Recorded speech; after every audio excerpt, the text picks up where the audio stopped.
সমুদ্রের অথই গভীরে কি রহস্য লুকিয়ে আছে তা আমরা কেউই জানি না। তবে বিজ্ঞানীরা প্রায় সমুদ্রের গভীরে অদ্ভুত আওয়াজ শুনতে পায়। বিজ্ঞানীদের রিসার্চ অনুযায়ী এইসব শব্দ সমুদ্রের একেবারে হাজার হাজার মিটার নিচে থাকা সামুদ্রিক নানান প্রাণীদের হয়ে থাকে এবং সেই সব প্রাণীর আকার অনেকটা বড়, যেমন বিশাল আকৃতির অক্টোপাস যাদেরকে ক্র্যাকেন বলা হয় এবং বিশাল আকৃতির শার্ক। কিন্তু এইসব কথা অনেকেরই বিশ্বাস হয় না। তবে একদিন বিজ্ঞানীদের কথাই ঠিক হয়ে যায়। সমুদ্রের গভীর থেকে উঠে আসা এক অজানা দানব এক রাতে জাপানের এক দ্বীপে মৃত্যুর তাণ্ডব চালায়। জাপানি ফাইটার প্লেন হোক বা মানুষ, মুহূর্তের মধ্যে সে সবকিছুই ধ্বংস করে দেয়। কিন্তু আসলে দানবীয় জীবটির নাম কি, আর কেনই বা সে সমুদ্রের গভীর থেকে বেরিয়ে এসেছে, এটা জানতে হলে আমাদেরকে ফিরে যেতে হবে 1945 সালে, যখন দ্বিতীয় বিশ্বযুদ্ধ তার শেষ প্রান্তে এসে দাঁড়িয়েছে। সেই সময় জাপানের ওডো আইল্যান্ড নামে একটি ছোট্ট জাপানিজ মিলিটারি বেসে একটি ফাইটার প্লেনকে ল্যান্ড করতে দেখা যায়, যা চালাচ্ছিল সিকিসিমা নামে একটি পাইলট। আসলে সে ছিল একজন কামিকাজে পাইলট, আর কামিকাজে পাইলট মানে একরকম সুইসাইড বম্বার। দ্বিতীয় বিশ্বযুদ্ধের সময় জাপানের পাইলটরা বোমাসহ প্লেন শত্রুপক্ষের উপর ক্র্যাশ করিয়ে নিজের প্রাণ দিয়ে শত্রুদের হত্যা করত, আর তাদেরকেই কামিকাজে পাইলট বলা হতো। আর এভাবেই সিকিসিমার মিশন ছিল নিজের প্লেন নিয়ে শত্রুর জাহাজকে বিস্ফোরণ ঘটিয়ে দেশের জন্য প্রাণ দেওয়া। কিন্তু সিকিসিমা তার মিশন শেষ না করেই এই ওডো আইল্যান্ডে জরুরি ল্যান্ডিং করে। দ্বিতীয় বিশ্বযুদ্ধে এই আইল্যান্ড ছিল জাপানিদের প্লেন রিপেয়ার করার একটি জায়গা এবং এখানেই জাপানিজ বোম্বার প্লেনগুলিকে রিপেয়ার করা হতো। প্লেন থেকে নামার পর তার দেখা হয় লিড মেকানিক শোসাকু তাচিবানার সাথে। তাচিবানা ছিল একজন অত্যন্ত অভিজ্ঞ মানুষ, যার চোখের দিকে তাকালেই বোঝা যেত জীবনে সে অনেক দুঃখ কষ্ট সহ্য করেছে। তো যাই হোক, সিকিসিমার প্লেনটি ভালো করে পরীক্ষা করার পর সে বলে, বিমানে তো কোনো যান্ত্রিক ত্রুটিই নেই, তাহলে তুমি কেন ল্যান্ড করেছো? এই কথাটা শুনে সিকিসিমা কিছুটা ঘাবড়ে যায় এবং সেখান থেকে কিছুটা দূরে সমুদ্রের পাড়ে গিয়ে একাই বসে পড়ে। কিছুক্ষণ পর তাচিবানা ব্যাপারটা বুঝতে পেরে নিজেই তার কাছে আসে এবং তাকে বুঝিয়ে বলে, আমি তোমার কষ্টটা বুঝতে পারছি, আমি তোমার পক্ষেই আছি, কারণ দেশে এখন তোমার মতোই মানুষের প্রয়োজন। যুদ্ধের ফলাফল তো আমরা প্রায় সবাই জানি যে জাপান হেরে যাবে, তাই এইভাবে অকারণে প্রাণ দেওয়ার চেয়ে বেঁচে থাকাটাই সঠিক সিদ্ধান্ত।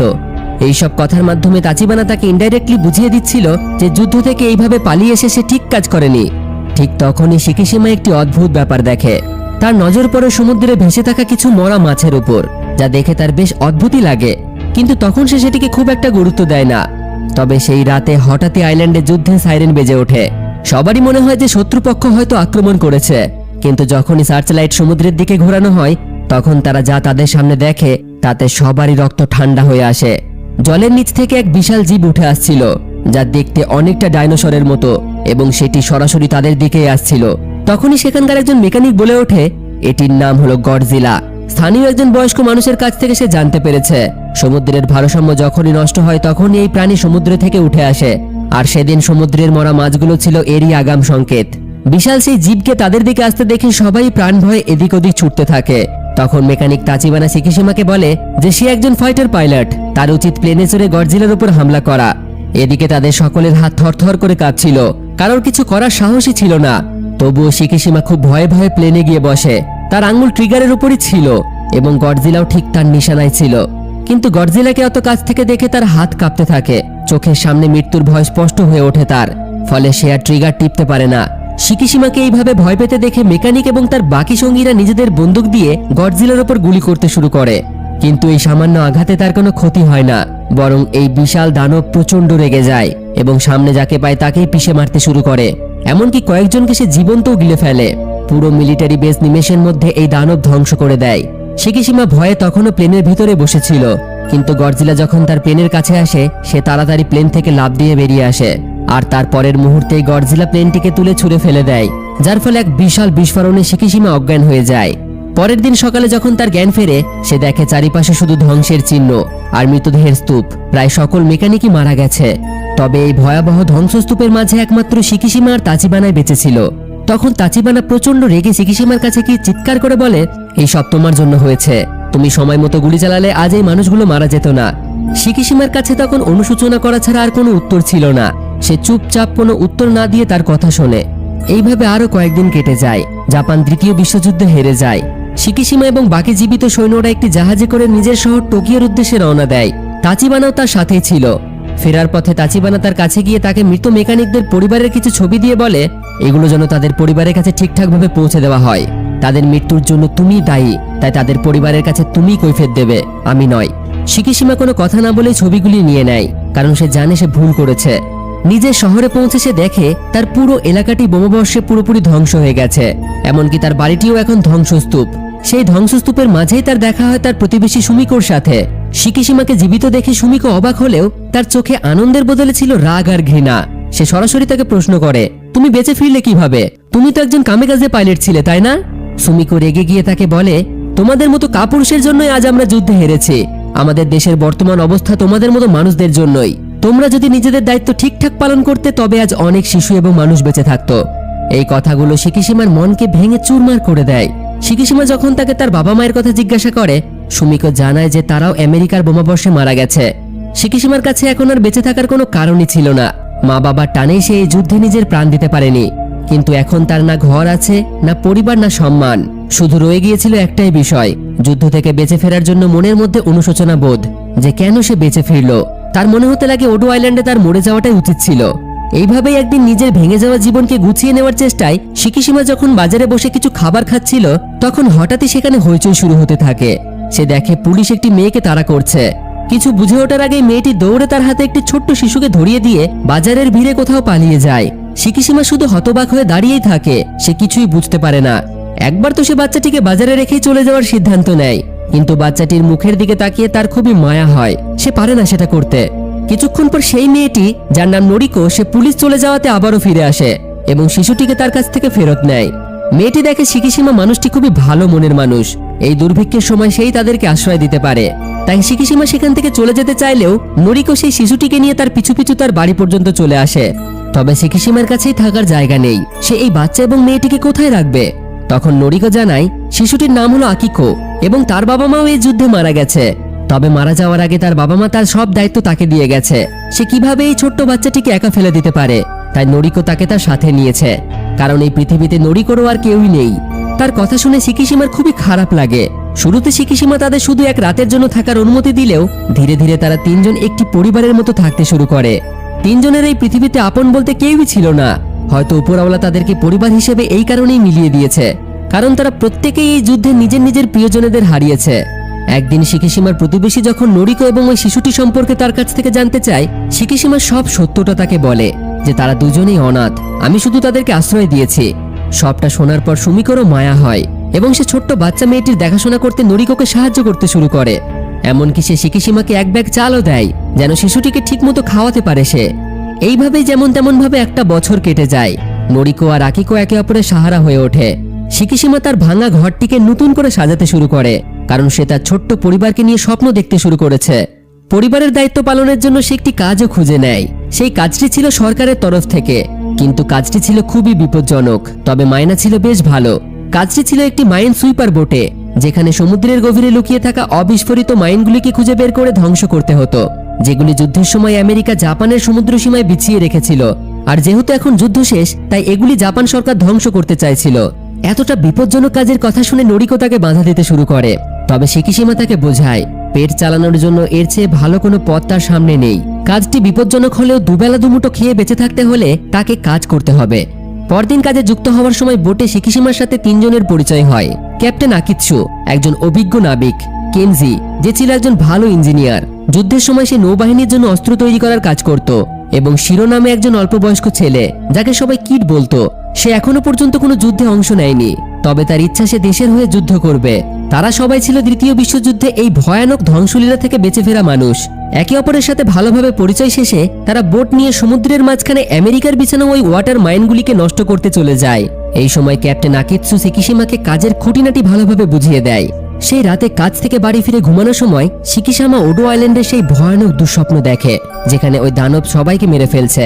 ভয়ে চিৎকার করে তার ঘুম ভেঙে যায়। তার চিৎকার শুনে নরিকো ছুটে আসে। শিকিশিমা তখন নরিকোকে সেই রাতের সব কথা খুলে বলে যে ওই আইল্যান্ডের সকলের মৃত্যুর জন্য সেই দায়ী, আর এই এত বড় অপরাধের কারণে আমার মনে হয় যে আমার আর বেঁচে থাকার কোনো অধিকার নেই। তবে ওই দানবের ব্যাপারে সে কিছুই বলে না।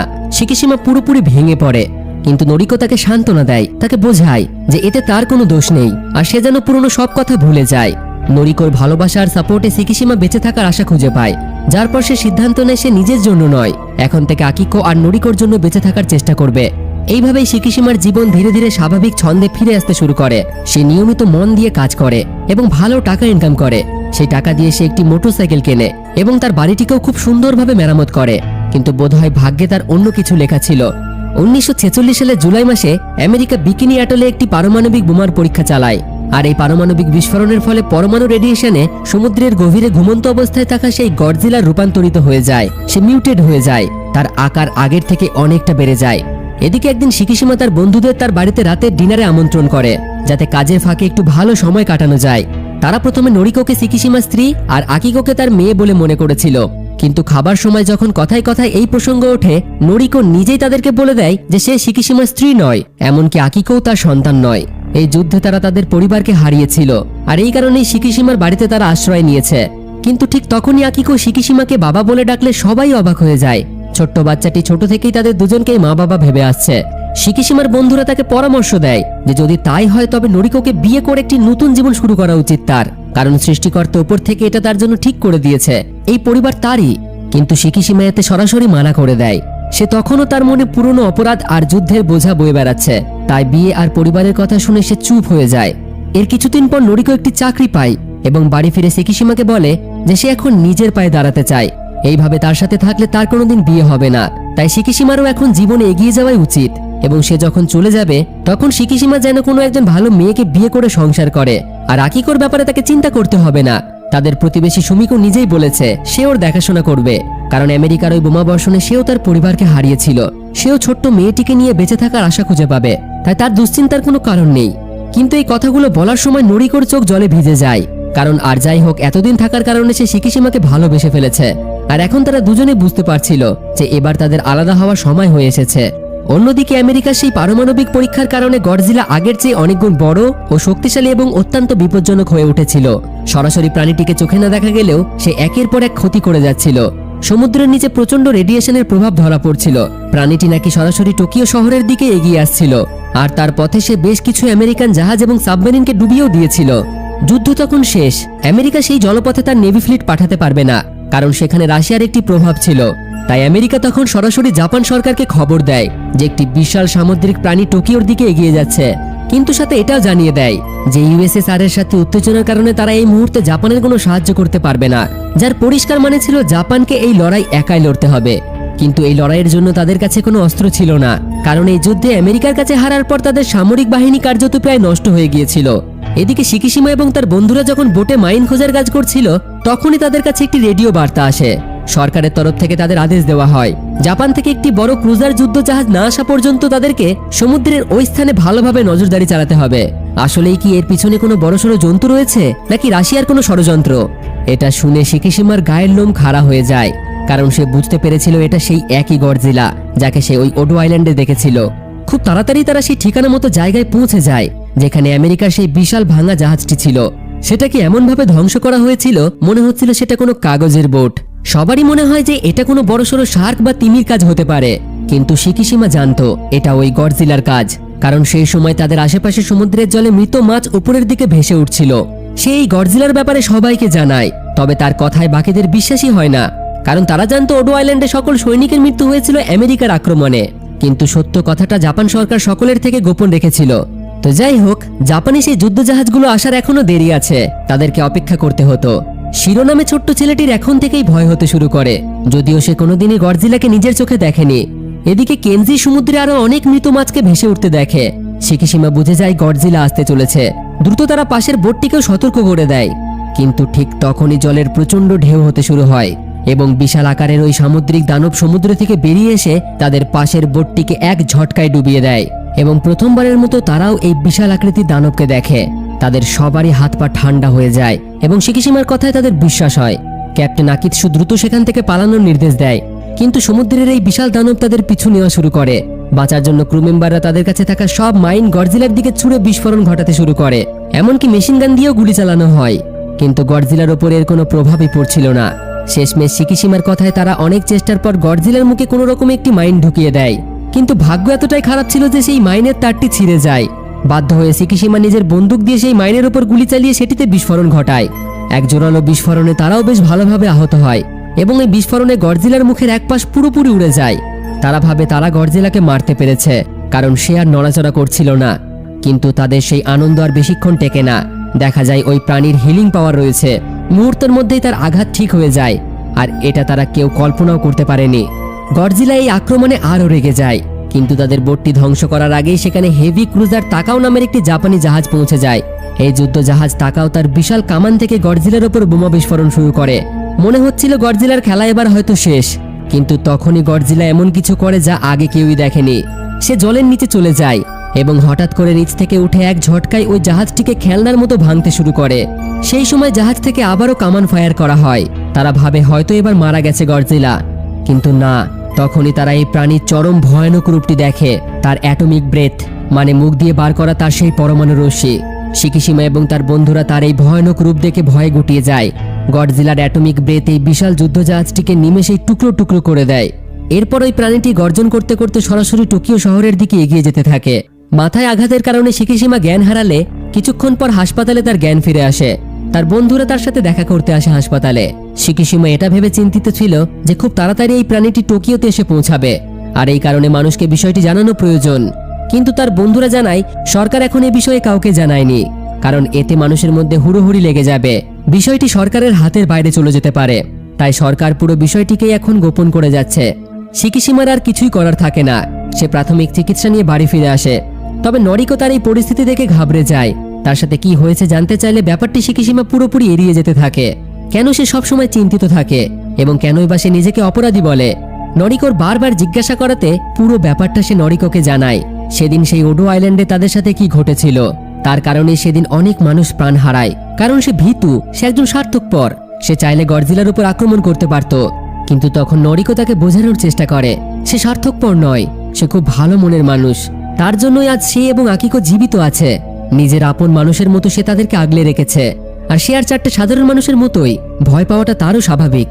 শিকিশিমা বুঝতে পারে এখন থেকে সে নিজের জন্য না হলেও নরিকো এবং তার বাচ্চার জন্য বাঁচতে হবে। পরদিন জাপানের সমুদ্র উপকূলের কাছাকাছি সৈনিকদের জাহাজ আবার ওই গডজিলাকে দেখতে পায়। তারা অনেক রকম উপায়ে তাকে আটকানোর চেষ্টা করে, কিন্তু কোনো কিছুই কাজ করে না।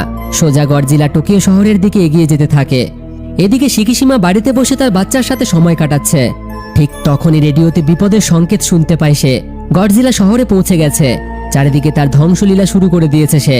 শহরের মানুষ নিজের প্রাণ বাঁচিয়ে পালাচ্ছে। কোনো জায়গাতেই মানুষ সুরক্ষিত নেই। শহরের বড় বড় বিল্ডিংগুলিকে সে খুব সহজেই ধ্বংস করে দিচ্ছে। আর এই শহরেই নরিকো কাজ করত। তখন নরিকো একটি ট্রেনের কোচে ছিল। এই প্রথমবারের মতো সে এই বিশাল দানবকে চোখের সামনে দেখতে পায়। গডজিলা চোখের সামনে চলন্ত ট্রেন দেখে সেটিকে মুখে করে তুলে নেয়। মাঝখান দিয়ে ট্রেনটিকে দু টুকরো করে ফেলে। তবে সৌভাগ্যবশত সময় মতো নরিকো নিচে জলে লাফ দিয়ে নিজের প্রাণ বাঁচায়।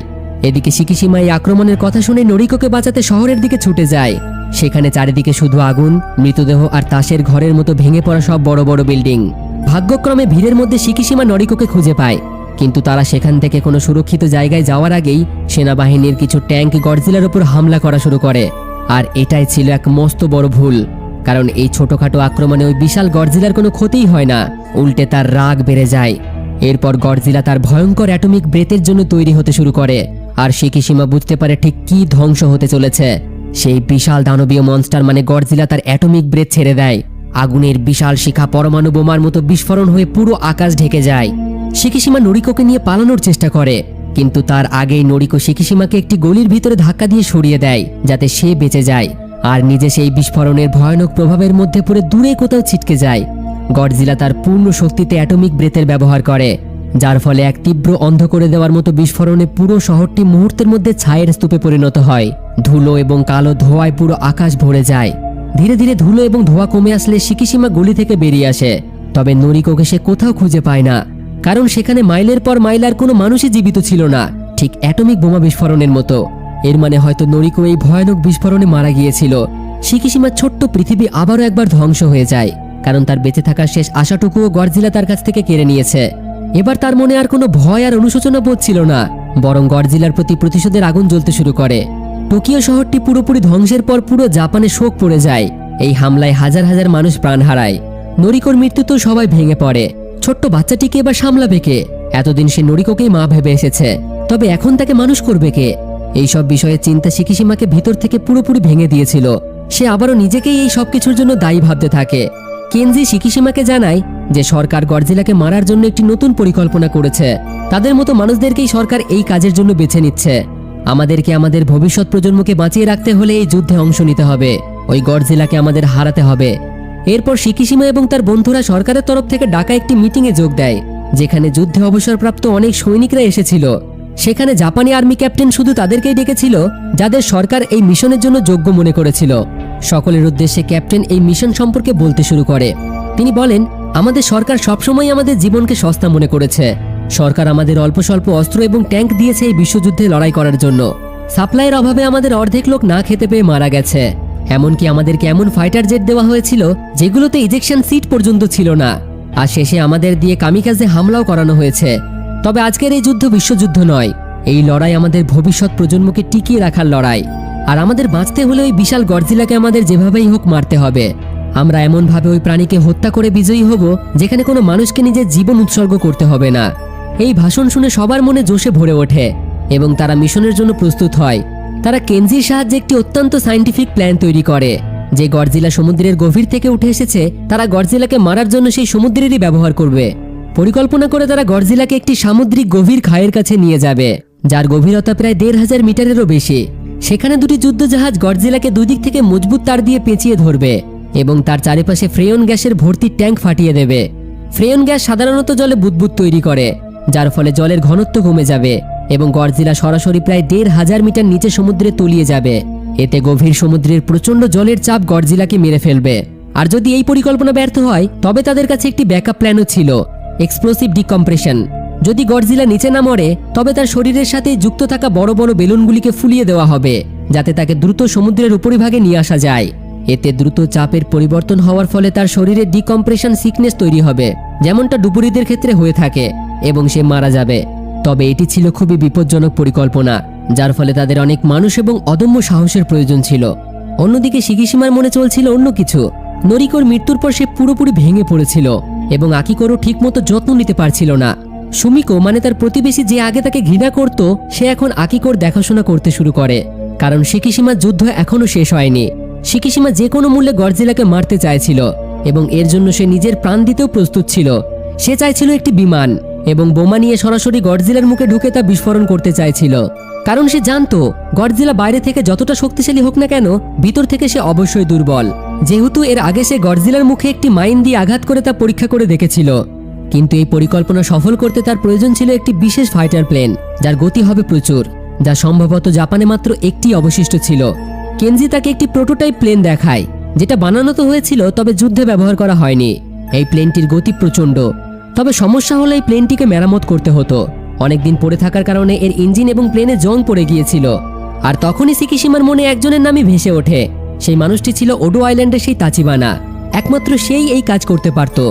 ওডো আইল্যান্ডের দুর্ঘটনার পর এই প্রথমবার শিকিশিমা তাচিবানাকে খুঁজে বার করার চেষ্টা করে, কিন্তু সে কোথাও তার কোনো হদিশ পায় না। তাই সে বুদ্ধি করে সম্ভাব্য প্রতিটি ঠিকানায় চিঠি পাঠাতে শুরু করে, এই আশায় যে অন্তত একটি চিঠি সঠিক মানুষের কাছে পৌঁছে যাবে। এইভাবেই একদিন হঠাৎ কেউ শিকিশিমাকে আক্রমণ করে অজ্ঞান করে দেয়। যখন তার জ্ঞান ফেরে, সে দেখে সামনে আর কেউ নয়, তাচিবানা দাঁড়িয়ে। আসলে তাচিবানা তাকে অজ্ঞান করেছিল যাতে শিকিশিমাকে তুলে নিয়ে যেতে পারে। তাচিবানা ওই চিঠিগুলোর কারণে প্রচণ্ড রেগেছিল, কারণ শিকিশিমা প্রতিটি চিঠিতে মাত্র একটি কথাই লিখেছিল, ওডো আইল্যান্ডে ওই মানুষের মৃত্যুর জন্য নাকি তাচিবানা দায়ী। শিকিশিমা ইচ্ছা করে এই লাইনটি লিখেছিল, যাতে তাচিবানা রাগের মাথায় তাকে খুঁজতে চলে আসে। আর ঠিক তার পরিকল্পনা মতোই কাজ হয়। শেষমেশ সে তাচিবানাকে পেয়ে যায়। তাচিবানার মুখ তখন রাগে লাল হয়েছিল, কিন্তু শিকিশিমা তাকে শান্ত হতে বলে।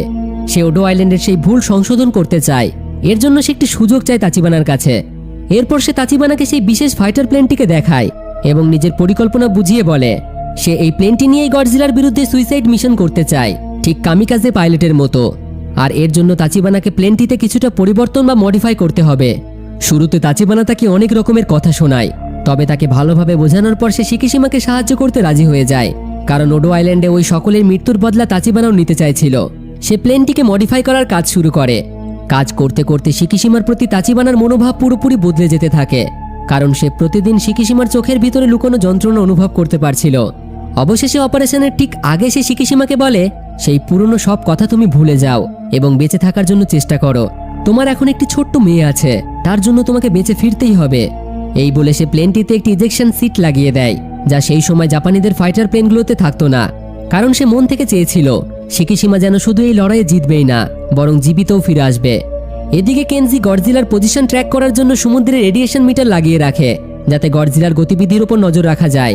কেনজি সকলের উদ্দেশ্যে বলে এই রাতটা যেন তারা সকলেই তাদের পরিবারের সাথে কাটায়। গডজিলার আক্রমণে কার কি হতে পারে সেটা কেউই জানে না, তবে সে যথাসাধ্য চেষ্টা করবে সকলকে বাঁচিয়ে রাখার। এমনিতেই তাদের সরকারের দ্বিতীয় বিশ্বযুদ্ধে খারাপ ব্যবস্থার কারণে অনেক সৈনিকেরই প্রাণ গেছে। প্লেনে ইজেকশন সিট না থাকা, খারাপ সাপ্লাই ব্যবস্থার কারণে না খেতে পেয়ে সৈনিকদের মৃত্যু, এইরকম আরও কত কিছু। তবে আর এমনটা হবে না, এমনভাবেই সে এই মিশনটিকে পরিকল্পনা করেছে। এরপর শিকিশিমা বাড়ি ফিরে আসে, তার মেয়েকে তার প্রতিবেশীর হাতে তুলে দেয়, কারণ যতই হোক না কেন এই লড়াই তার প্রাণ যেতেই পারে। তার মৃত্যুর পর যাতে তার মেয়েটিকে ভালোভাবে বড় করতে পারে সেই আশায় সে তার জমানো সকল টাকা তার প্রতিবেশীকে দিয়ে দেয় এবং তার মেয়েকে তার হাতে তুলে দেয়। এদিকে তার প্লেন তৈরি হয়ে গেছে। সে প্রথম যে ভুল করেছে, যার জন্য এত মানুষের প্রাণ গেছে, সেই একই ভুল সে আর করবে না। সে যেভাবেই হোক ওই গডজিলার হত্যা করবেই। তো যাই হোক, অবশেষে সেই দিনটি চলে আসে। সবাই পরিকল্পনা মতো নিজ নিজ পজিশন নিয়ে নেয়। রেডিয়েশন মিটারে গডজিলার আসার সংকেত পাওয়া যায়, আর পরিকল্পনা অনুযায়ী গডজিলাকে গভীর সমুদ্রের খায়ে নিয়ে যাওয়ার দায়িত্ব ছিল শিকিশিমার, যে তার ফাইটার প্লেন নিয়ে সরাসরি সময় মতো আকাশে উড়ে যায়। কিন্তু গডজিলা তাদের অনুমানের আগেই সেখানে চলে আসে, ফলে মিশনটি দ্রুত শুরু করতে হয়। গডজিলা খুব সহজে সমুদ্র উপকূল থেকে লোকালয়ে ঢুকে পড়ে, একের পর এক জাহাজ ধ্বংস করতে থাকে। ঠিক সময় মতো ফাইটার প্লেন নিয়ে শিকিশিমা তাকে রাগিয়ে সমুদ্রের দিকে উড়ে যায় এবং এই বিশাল গডজিলা তাদের পরিকল্পনা মতো তার পিছুও নেয়। সমুদ্রের মধ্যে তারা পরিকল্পনা মতো একটি ফাঁকা জাহাজকে রেখেছিল। শিকিশিমা তার প্লেন নিয়ে সেই দিকেই উড়ে যাচ্ছিল, যাতে গডজিলা সেই দিকে তার অ্যাটমিক ব্রেথের ব্যবহার করে। আর ঠিক ওই গডজিলা তাদের বিছানো ফাঁদে পা দেয়। সে প্রচণ্ড রেগে গিয়ে ওই অ্যাটমিক ব্রেথের সাহায্যে জাহাজটিকে ধ্বংস করে দেয়। আর এটাই তাদের পরিকল্পনা ছিল, কারণ একবার অ্যাটমিক ব্রেথের ব্যবহারের পর সেটিকে পুনরায় ব্যবহার করতে গডজিলার অনেকটা সময় লাগতো। এদিকে সুযোগ বুঝে দুটি ডেস্ট্রয়ার জাহাজ গডজিলাকে তাদের সাহায্যে পেঁচিয়ে ধরে।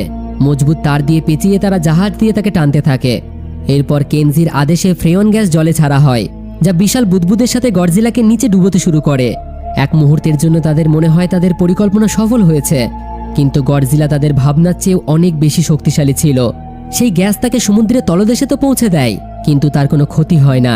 সে রাগের মাথায় দুটি তারই ছিঁড়ে ফেলে। এর মানে তাদের প্রথম পরিকল্পনা ব্যর্থ হয়েছে। এবার ছিল তাদের দ্বিতীয় পরিকল্পনার পালা। গডজিলার সাথে থাকা বড় বড় বেলুনগুলোকে ফুলিয়ে দেওয়া হয়, যাতে সে দ্রুত উপরে উঠে আসে, কিন্তু গডজিলা সেই বেলুনগুলোকেও ফাটিয়ে দেয়। সব আশা যখন ভেঙে যেতে শুরু করে, তখনই অনেকটা দূর থেকে অনেক কয়েকটি টাগবোটকে তাদের দিকে আসতে দেখা যায়, যেগুলিকে নিয়ে আসছিল শিরো নামে সেই ছোট্ট ছেলেটি। শিরোকে আগের দিন কেনজি মিশনে আসতে বারণ করেছিল, এই বলে যে এই যুদ্ধ তার মতো অল্প বয়স্ক ছেলেদের জন্য নয়, নতুন প্রজন্মকে ভবিষ্যতের জন্য বেঁচে থাকতে হবে। কিন্তু শিরো তার মতো আরও অল্প বয়স্ক ছেলেকে তার সাথে নিয়ে এসে সেখানে পৌঁছায়, যাতে তাদেরকে সাহায্য করতে পারে। তারা নিজেদের বোটের তার দিয়ে গডজিলাকে চারপাশ থেকে ঘিরে ফেলে এবং বোটের সর্বশক্তি দিয়ে টেনে উপরে নিয়ে আসে। কিন্তু তাদের এই পরিকল্পনাটিও ব্যর্থ হয়ে যায়। গডজিলা এখনো মরেনি। সমুদ্রের জলের চাপে তার স্কিনের ক্ষতি তো হয়েছিল, তবে সে এখনো জীবিত ছিল। তারা দেখে সে আবারও তার অ্যাটমিক ব্রেথ নিতে শুরু করে। সবাই বুঝে যায় এবার তাদের মৃত্যু নিশ্চিত। ঠিক সেই মুহূর্তে শিকিশিমা তার বিস্ফোরণ বোঝায় বিমান নিয়ে শেষ আক্রমণের জন্য প্রস্তুত হয়। আর এটাই ছিল তার দেশকে বাঁচানো এবং নিজের মনে থাকা সেই বোঝা থেকে মুক্ত হওয়ার সুযোগ। সে তার প্লেনটি দ্রুতগতিতে চালিয়ে সরাসরি গডজিলার দিকে ঘুরিয়ে দেয়। গডজিলাও তাকে দেখে ফেলে এবং ধ্বংস করার জন্য যখনই সে অ্যাটমিক ব্রেথ ছাড়তে যাবে, ঠিক তখনই শিকিশিমা তার বিমান নিয়ে সরাসরি গডজিলার খোলা মুখের ভিতরে ঢুকে যায়। এক প্রচণ্ড বিস্ফোরণ ঘটে। গডজিলার মুখের ভিতরে বিমানটি বিস্ফোরণ হতে তার মুখটি পুরোপুরি উড়ে যায় এবং তার নিজের অ্যাটমিক ব্রেথই তার নিজের শরীরকেই আগুন ধরিয়ে দেয়। ধীরে ধীরে তার পুরো শরীর টুকরো টুকরো হয়ে সমুদ্রে তলিয়ে যেতে থাকে। সেখানে উপস্থিত সবার চোখে শিকিশিমার মৃত্যুর শোকে জল থাকলেও গডজিলাকে হারানোর এক পরম শান্তিও ছিল। কিন্তু তখনই তারা একটি চমৎকার দেখে। আকাশে একটি প্যারাসুট দেখা যায়, আর সেটি ছিল শিকিশিমা। তাচিবানার লাগানো ইজেকশন সিটটি শেষ পর্যন্ত কাজ করেছে। ট্রিগার টেপার ঠিক আগেই শিকিশিমা নিজেকে বিমান থেকে বের করে নিয়েছিল। তাকে দেখে সবাই খুব আনন্দ করতে শুরু করে, কারণ তারা শুধু গডজিলাকেই হারায়নি, বরং নিজেদের এক সঙ্গীকেও জীবিত ফিরে পেয়েছে। শিকিশিমার এই সাহসিকতার জন্য সবাই তাকে স্যালুট জানায়।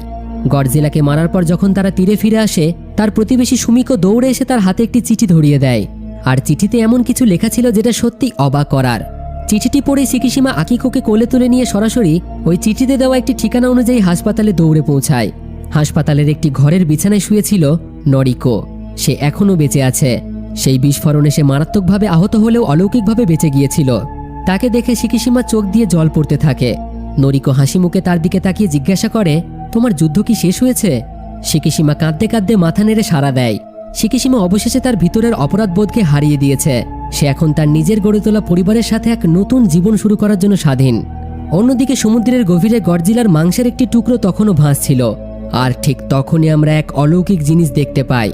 ওই মাংসের টুকরো ধীরে ধীরে হিল হতে শুরু করে এবং সেটি পুনরায় তৈরি হতে থাকে। এখন প্রশ্ন হলো, গডজিলা কি আবার ফিরে আসবে? শিকিশিমার যুদ্ধ কি সত্যি শেষ হয়েছে, নাকি এটি কোনো বড়সড় ধ্বংসলীলা শুরু মাত্র? আর এখানেই এই মুভিটি শেষ হয়ে যায়।